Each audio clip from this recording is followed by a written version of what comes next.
और आज मैं आपसे बात करना चाहता हूं कि हो सकता है आप अपने लाइफ में अकेले पड़ गए हों, आप निराश हो गए हों, आप दुखी हो गए हों, आपके जीवन में बहुत सारी समस्याएं हों, परेशानियां हों, मानो आप एक खंडहर के समान वहां पर पड़े हुए हों, मानो आपके जीवन में कोई आशा नहीं, बस निराशा ही निराशा है, मानो जैसे बांझपन आपके जीवन में हो। तो आज शाम में परमेश्वर का वचन आपसे कुछ इस प्रकार से कहता है जिस प्रकार वो यरूशलेम के लिए कहता है। परमेश्वर का वचन यरूशलेम के लिए कहता है कि यरूशलेम के लिए तो आशा है, क्योंकि यरूशलेम की स्थिति भी ठीक ऐसी थी। जब यरूशलेम के लोग बंधुआई में चले गए तो मानो वहां पर खंडहर जैसा माहौल हो गया, मानो वहां पर बांझपन जैसा माहौल हो गया। सभी लोग निराशा में हैं, उदासी में हैं, परेशानियों में हैं, समस्याओं में हैं। और तब परमेश्वर का वचन उनके पास पहुंचा। यशायाह की किताब उसका 51 अध्याय और 2 पद, जहां पर कुछ इस प्रकार से लिखा है,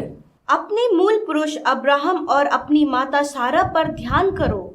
जब वह अकेला था तब ही से मैंने उसे बुलाया और आशीष दी और बढ़ा दिया। आमीन। दोस्तों, यहां पर परमेश्वर का वचन यरूशलेम के लोगों के लिए कहता है कि अपने मूल पुरुष अब्राहम पर ध्यान करो, उस पर ध्यान करो, उस सारा पर ध्यान करो कि जब मैंने उन्हें बुलाया तो वे अकेले थे। यदि आप 1 पद से पढ़ेंगे तो लिखा है, हे यहोवा पर भरोसा रखने वाले लोगों, हे यहोवा को ढूंढने वाले लोगों, तुम अपने मूल पुरुष अब्राहम पर ध्यान करो, उस सारा पर ध्यान करो, क्योंकि जब मैंने उन्हें बुलाया तो वे अकेले थे। दूसरे शब्दों में कि जब मैंने उन्हें बुलाया तो उनके जीवन में बांझपन था, जब मैंने उन्हें बुलाया तो वे निराशा में थे, वे समस्याओं में थे, वे चिंता में थे, वे परेशानी में थे, वे अकेले थे। परंतु मैंने उन्हें बुलाया उस अकेली परिस्थिति से, उस बांझपन से, उस निराशा के समय में मैंने उन्हें बुलाया। और बुलाकर क्या किया? आगे परमेश्वर का वचन कहता है कि मैंने उन्हें आशीषित किया, मैंने उनके जीवन को आशीषित किया। और आशीषित नहीं, मैंने उन्हें बढ़ाया, मैंने उन्हें उनके जीवन में बढ़ाया, मैंने उन्हें जनसंख्या में बढ़ाया, मैंने उन्हें आशीषित किया। दोस्तों, हम यहां पर देखते हैं कि अब्राहम को जब परमेश्वर ने बुलाया तब वो दोनों बांझ थे, उनके कोई भी संतान न थी, वे अकेले थे, वे शायद निराशा में अपने जीवन को व्यतीत कर रहे थे। परंतु जब परमेश्वर ने उन्हें बुलाया तब परमेश्वर ने उन्हें आशीषित किया और उन्हें बहुत अधिक बढ़ा दिया, यहां तक कि पूरा देश उनके द्वारा पैदा हो गया। दोस्तों, इसी प्रकार से परमेश्वर का वचन आज आपसे भी बातचीत करता है। हो सकता है आप भी निराशा में हो, समस्याओं में हो, परेशानियों में हो, या फिर आप भी अकेले पड़ गए हो, या फिर हो सकता है वो बांझपन जैसा आप महसूस कर रहे हो। तो परमेश्वर का वचन आपसे कहता है कि परमेश्वर ने आपको बुलाया है। आप प्रभु यीशु मसीह पर विश्वास करते हैं, इसका मतलब ही यही है कि परमेश्वर ने आपको चुना है, परमेश्वर ने आपको बुलाया है।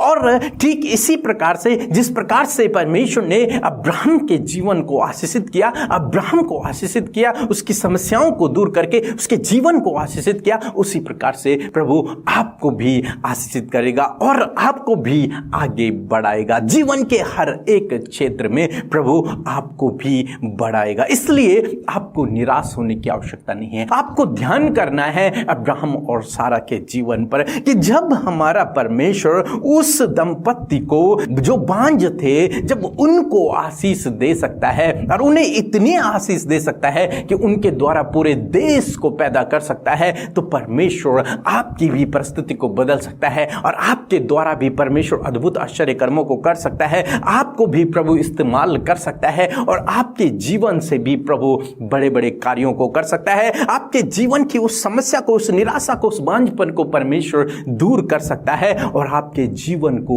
आशीषित कर सकता है। आपको इस बात पर भरोसा रखना है। परंतु यहीं पर हमारे लोग धोखा खा जाते हैं जब वो प्रभु यीशु मसीह पर विश्वास करते हैं। दूसरे शब्दों में, जब प्रभु यीशु मसीह उन्हें अपने पास बुलाते हैं तो उनकी स्थिति वास्तव में निराशाजनक होती है, लेकिन जब वो उसमें बढ़ते हैं तो वो कहते हैं कि कुछ भी नहीं हो रहा, हम प्रार्थना कर रहे हैं परंतु कुछ नहीं हो रहा, हमारी परिस्थिति तो वैसे की वैसी ही है, या फिर अनेक प्रकार की बातें वो सोचने लगते हैं वो प्रभु पर नहीं बल्कि अपनी परिस्थितियों पर ध्यान देने लगते हैं, और जिस कारण से वो अपने जीवन की आशीषों को खो देते हैं। परंतु यहां पर आपको चाहिए कि आप धीरज से उसकी बाट को जोहते रहें, उस समय का इंतजार करें, क्योंकि परमेश्वर का वचन झूठा नहीं, परमेश्वर का वचन सच्चा है। वो अपने वादे को पूरा करने वाला है, क्योंकि जैसे उसने अब्राहम के जीवन में किया, अब्राहम के जीवन में भी एक दिन में नहीं हुआ, लेकिन समय लगा, लेकिन परमेश्वर ने अपने वचन को पूरा किया। इसी प्रकार से वो आज भी अपने वचनों को पूरा करता है। हो सकता है आपने प्रभु पर विश्वास किया, आपको लग रहा है कि आपके जीवन में कुछ नहीं हो रहा, लेकिन मैं आपसे कहूंगा यदि आप धीरज रखेंगे, यदि आप उसकी बाट जोएंगे, तो आप बहुत जल्द प्रभु के आश्चर्य कर्म को अपने जीवन में देखोगे। उन आशीषों को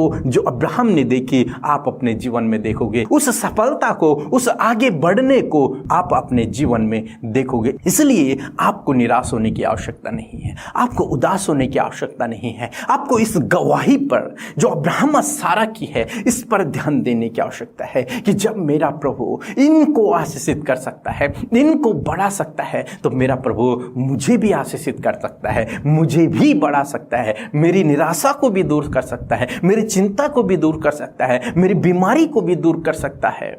और जब आप इस प्रकार का विश्वास रखेंगे तो प्रभु निश्चय आपको भी आशीषित करेगा। जिस प्रकार से परमेश्वर का वचन यरूशलेम के लिए आज कह रहा है कि तू उन बातों पर ध्यान दे, उसी प्रकार से दोस्तों आप भी इन बातों पर ध्यान दें।